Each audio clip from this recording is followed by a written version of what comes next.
कुख्यात शूटर गोविंद शर्मा को मौत के घाट उतारने वाला बाबुल चौधरी आखिर है कौन, हम आपको बताएंगे। लेकिन उससे पहले नमस्कार, न्यूज फॉर नेशन देख रहे हैं आप और मैं हूं सानिया आपके साथ। बाबुल चौधरी की एक खबर कल सामने आई थी जिसमें उसने खुद कबूल किया था कि गोविंद शर्मा को उसने ही मौत के घाट उतारा है। इसके साथ ही उसने ये भी कहा था कि गोविंद शर्मा को अगर वो नहीं मारता तो वो उसे मार देता।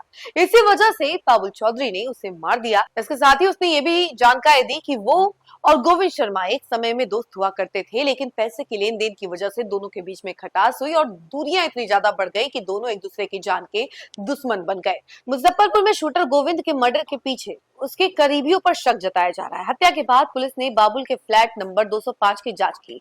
आईकॉन टावर स्थित गोविंद के मर्डर स्पॉट की सोमवार को डॉग स्क्वाड की टीम को भी मौके पर बुलाया गया। टीम ने गोविंद के कमरे में रखे कपड़ों को कुत्ते को सुंघाया। इसके बाद स्निफर डॉग कई बार गोविंद के कमरे से एक संदिग्ध युवक के कमरे और वहां से सीढ़ियों तक गया।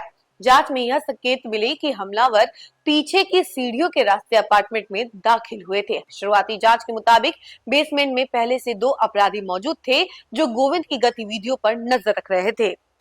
वहीं ऊपर भी हमलावर घात लगाए बैठे थे। जैसे ही गोविंद अपने कमरे के पास पहुंचा, ऊपर से उस पर गोलियां चलाई गई। घटनास्थल पर मिले खून के धब्बों और निशानों से अनुमान लगाया जा रहा है कि पहली गोली उसके पेट में लगी होगी। गोली लगने के बाद वह नीचे की ओर भागा।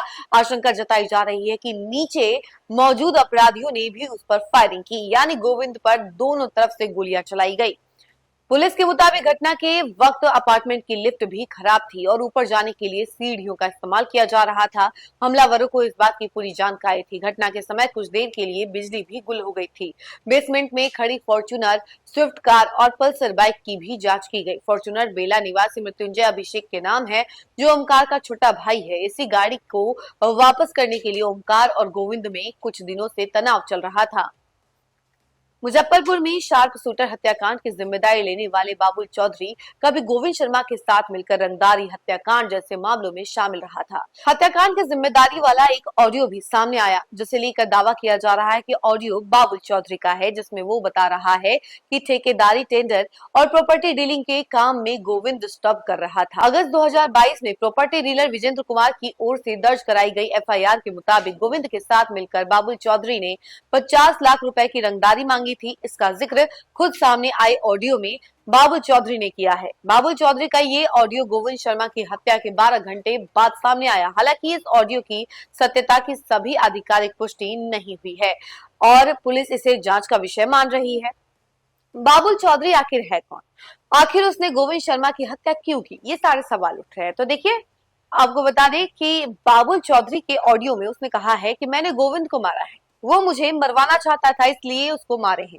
ठेका, टेंडर और जमीन के काम में डिस्टर्ब कर रहा था, मेरे लोग को परेशान कर रहा था, इसलिए उसे मारे हैं। उसके लिए हम बहुत कुछ किए, लेकिन वो धोखा देकर मुझे मारना चाहता था। पुलिस प्रशासन से कोई दिक्कत नहीं है, कोई मतलब नहीं है।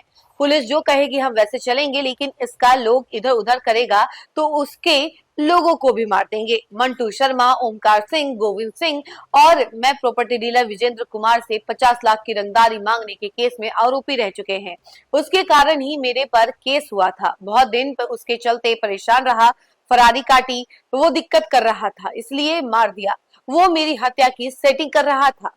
कुर्नी कुएट छाजन का रहने वाला बाबुल चौधरी साल 2018 के पहले से गोविंद शर्मा के साथ जुड़ा रहा था। कहा जा रहा है कि बाबुल एक वक्त में गोविंद शर्मा का करीबी था।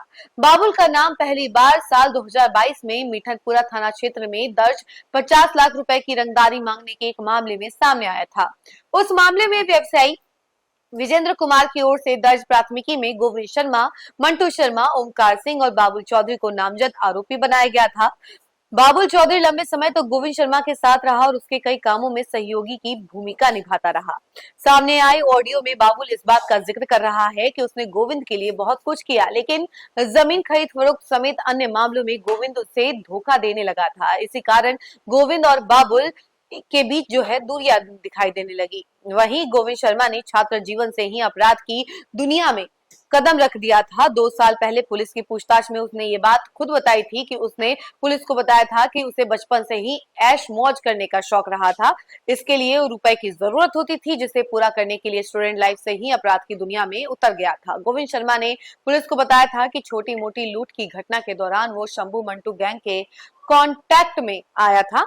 इसके बाद क्राइम के फील्ड में अपने कदम बढ़ाने शुरू कर दिए थे। गोविंद पटना और मुजफ्फरपुर में बड़े कारोबारियों, ठेकेदारों और डॉक्टरों आदि से रंगदारी मांगने लगा था। गोविंद शर्मा को 2 साल पहले 10 लाख की पिस्टल, 2 मैगजीन तथा 74 जिंदा कारतूस के साथ अरेस्ट किया गया था। पकड़े जाने पर उसने मुसहरी के तत्कालीन थानेदार को गोली मारने की धमकी दी थी। आपको बता दें, उस वक्त उसे एक गुर्गे के साथ गिरफ्तार किया गया था। गोविंद शर्मा के पास से विदेशी पिस्टल के अलावा 2 मैगजीन और 9 mm का 74 कारतूस भी बरामद किया गया था। बरामद CZ 75 पिस्टल चेक रिपब्लिक नाम के कंपनी की थी। इसका इस्तेमाल ब्रिटिश आर्मी करती थी। भारत में ये पिस्टल बहुत कम ही लोगों के पास है। इसे रखने की अनुमति किसी भी व्यक्ति को जल्दी नहीं दी जाती है।